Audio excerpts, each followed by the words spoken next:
Assalamualaikum warahmatullahi wabarakatuh. Alhamdulillahirabbil alamin wassalatu wassalamu ala asrofil anbiya'i wal mursalin sayyidina Muhammadin wa ala alihi wa sahbihi ajma'in.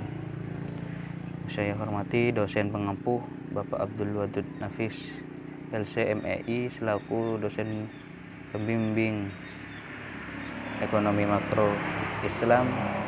Sini perkenalkan, nama saya Muhammad Bahrul Ulum, NIM E2019-2185.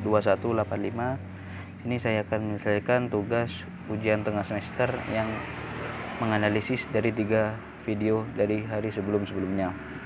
Baik, pengantar dan ilmu ekonomi.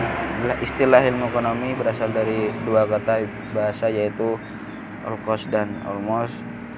Apa definisi ekonomi? Ekonomi adalah sebuah cabang ilmu yang membahas dan mempelajari tentang tingkah laku manusia dan usahanya untuk melestarikan atau mengelola segala sumber daya alam yang memiliki batasan pengumuman untuk mencapai sebuah tujuan tertentu.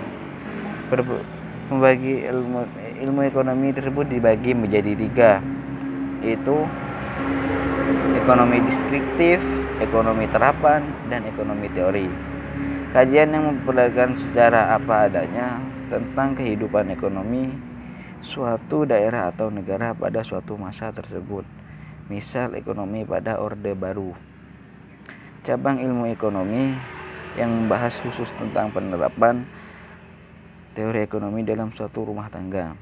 Membahas gejala-gejala yang timbul sebagai akibat perbuatan manusia dengan usaha meningkatnya kesejahteraan.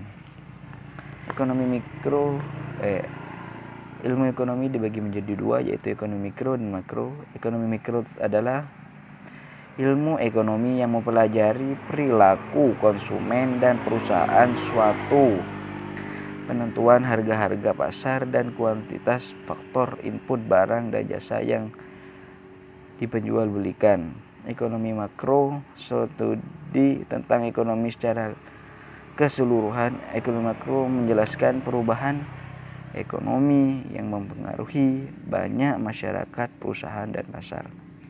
Konsep dasar ekonomi makro dibagi menjadi 7, yaitu pendapatan dan pendapatan pengeluaran, pengangguran, uang dan fungsinya, inflasi dan deflasi, permintaan agregat dan penawaran agregat, keseimbangan SDM, dan ekspor dan impor. Konsep dasar ekonomi tersebut dibagi menjadi 3, yakni ekonomi berkembang, ekonomi kapitalis, dan ekonomi sosialis. Definisi dari ekonomi Islam adalah sebuah cabang ilmu yang membahas dan mempelajari dan memuaskannya untuk mencapai falah berdasarkan pada prinsip-prinsip yang bernilai Al-Quran, hadis, Al-Quran, sunnah, ijma, dan qiyas. Pendapatan nasional adalah nilai output negara suatu semua barang dan jasa yang menghasilkan dalam 1 tahun lebih. Gampangnya adalah pendapatan yang diterima oleh seluruh masyarakat dan seluruh kepala rumah tangga dalam waktu kurun 1 tahun. Pendapatan nasional mempunyai hubungan positif dengan yang namanya investasi. Dikarenakan investasi naik, maka pendapatan akan naik, dan sedangkan investasi turun, pendapatan pun juga turun. Dalam teori pendapatan nasional investasi tersebut setelah strategis bangunan dan perekonomian dalam suatu negara, dan investasi memiliki pengaruh baik pada suatu negara. Dalam investasi cukup memiliki pengaruh yang baik. Investasi ini juga berpengaruh terhadap pertumbuhan perekonomian pada suatu negara. Istilah investasi berkaitan dengan akumulasi suatu bentuk aktiva dengan tujuan mencapai di masa yang akan datang. Lebih mudahnya, investasi adalah penanaman modal. Pertumbuhan ekonomi merupakan suatu gambaran mengenai dampak kebijakan pemerintah yang dilaksanakan khususnya dalam bidang ekonomi.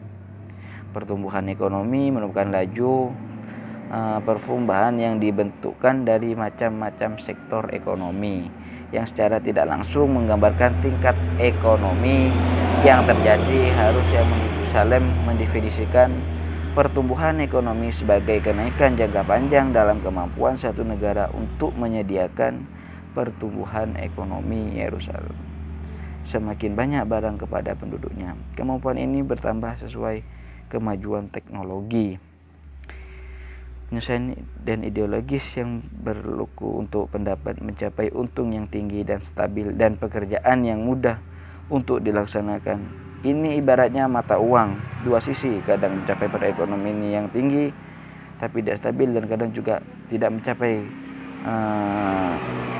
ekonomi yang rendah.